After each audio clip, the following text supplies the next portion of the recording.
inspire them. So you have So, a unique perspective, and you kind of touched on it a little bit between being a Nashville artist, songwriter, whatever, and a Texas artist, songwriter, whatever.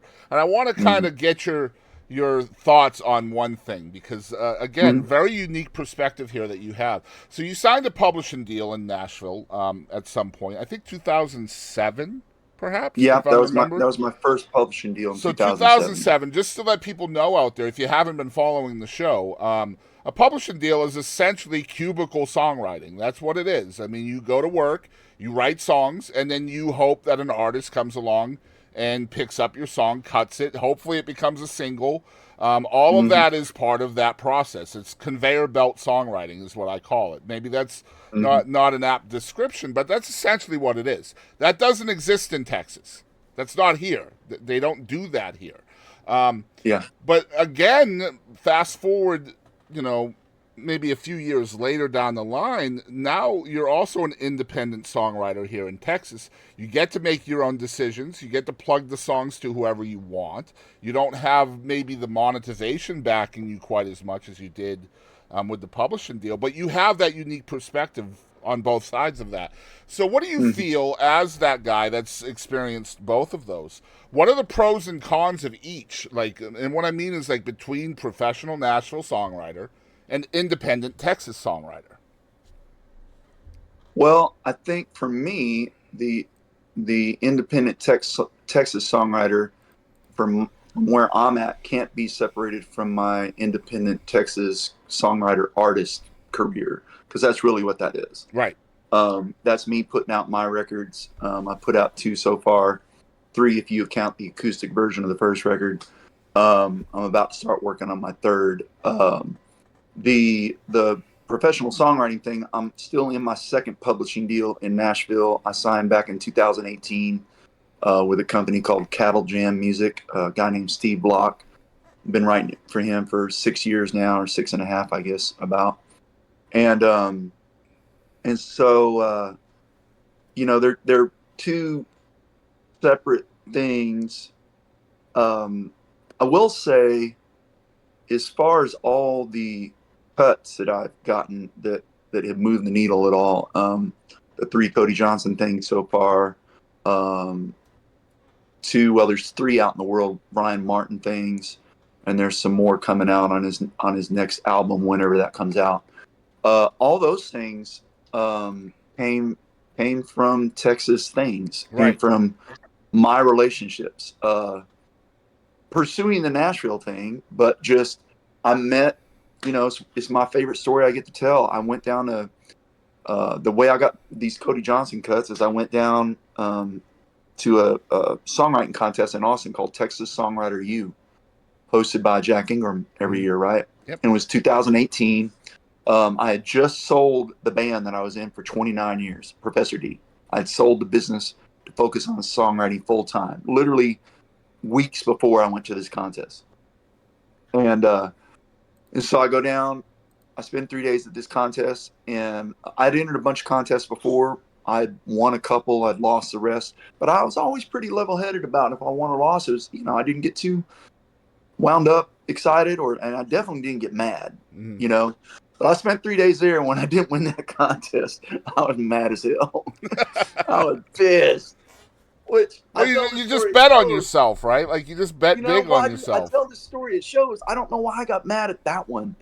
But I did, and it's just foolishness, it's arrogance and pride and insecurities, all that stuff, right? Yeah, yeah. But when I tell the story, I always go, I tell you the ugly part, so that the beautiful part will be as beautiful as it is, and that is there was another contestant there named Jesse Robb Jr., who I'd never met before, Oh man. but he had some great songs, and he seemed like a good dude. And after the contest, he didn't win either.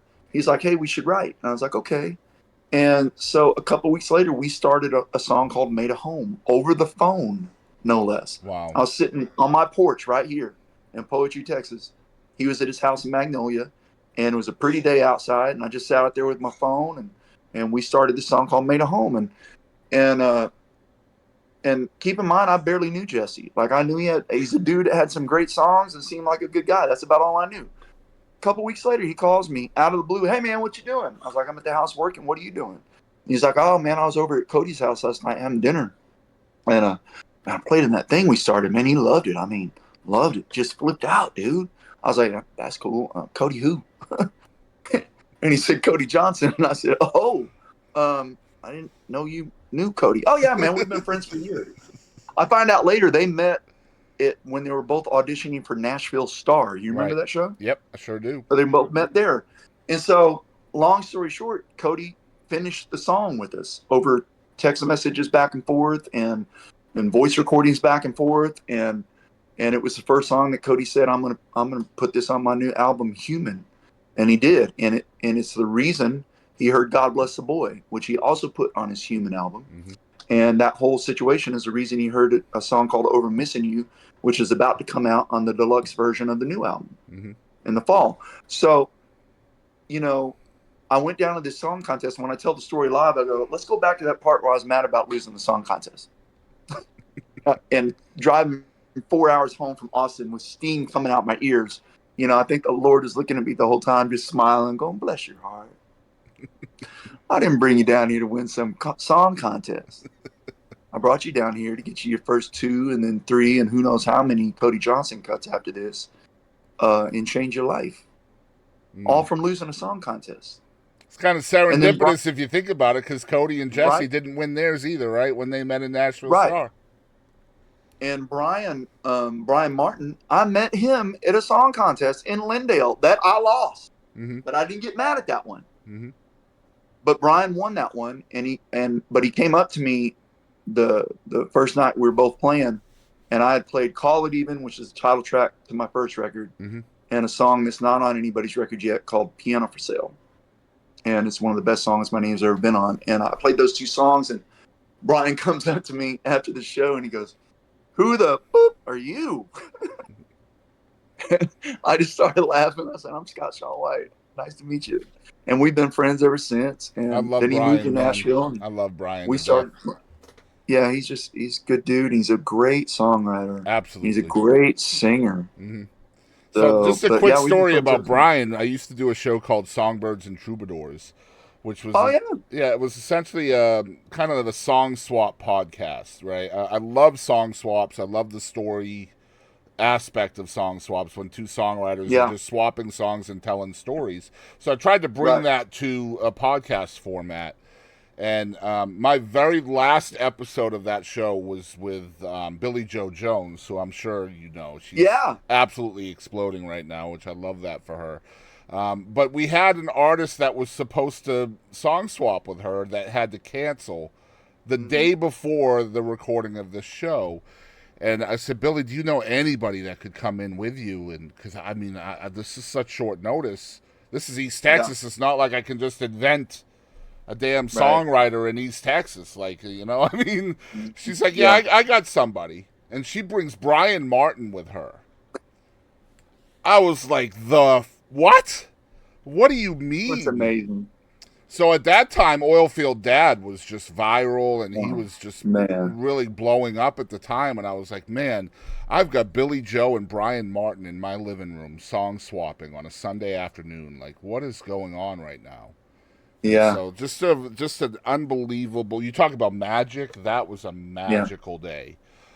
Yeah. Oh man. So let's talk about subject matter in songwriting. I know this is so uber important to you, especially as an indie writer. I don't know that. I'm assuming that just based on what you do write about. Your subject matter is very relevant to many different listeners. I feel you talk about loss and love and heartbreak and pain and God and many other subjects that each of us endure. I mean, we all endure these different emotions that you put into your songs. How important is it to you as a songwriter to focus on these types of things in your songs? You know, the opposite of cookie cutter, in my opinion. Right. Yeah. Right. I think it's always been important to me as a writer, just because that's where my heart really is, you know. And one of the things they teach you first in Nashville, and you don't listen to it at first because you're chasing radio, is they go, write what you know. be you. And you're like, well, me's not really radio, and I'm trying to have some hits. Can I get a Blake Shelton cut, please? Right. And so when you first go there, you hear that, but you don't hear it. But the longer you're there, and the more you learn, and the more you dig into your own spirit and your own soul, um, you know, you start writing who you are and what's important to you, and you start writing what you know. That's kind of And why you went to Nashville to begin with, too, right? In 2005. it is, and Yeah. that is kind of funny, isn't it? Because I went there because I had stories to tell. Then when I got there, my whole goal was to write songs for other people, which meant I was chasing radio, trying to write hits, which Mm-hmm. there's nothing wrong with that. But and then I had to make a full circle back to writing songs, that mean something to me. And so I would say that as an artist now, which I never intended to be when I went to Nashville, um, it just wasn't one of my goals. And now it's like the main thing going on, you know. And I can't wait to Uh, talk about that for sure, too. I have some yeah, questions and about that. so, but the songwriting thing, I walk into rooms in Nashville.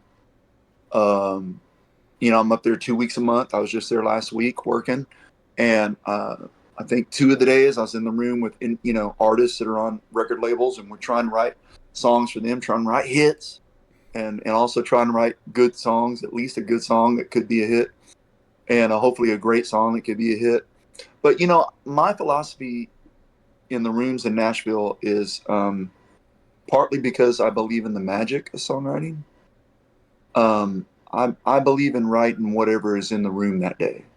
And what I mean by that is whatever idea lights the room up that day and makes us all go, oh, yeah, let's do it. Mm-hmm. Oh, yeah. It makes the hair stand up or just gets your juices flowing. If that idea is a commercial sounding Tim McGraw, Jake Owen kind of thing, great.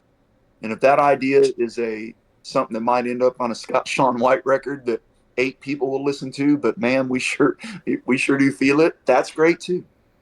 You know, um, I believe in trusting the energy in the room and going with that. And so there's a lot of days in Nashville that I'm writing something that could definitely be on your radio, on commercial country radio.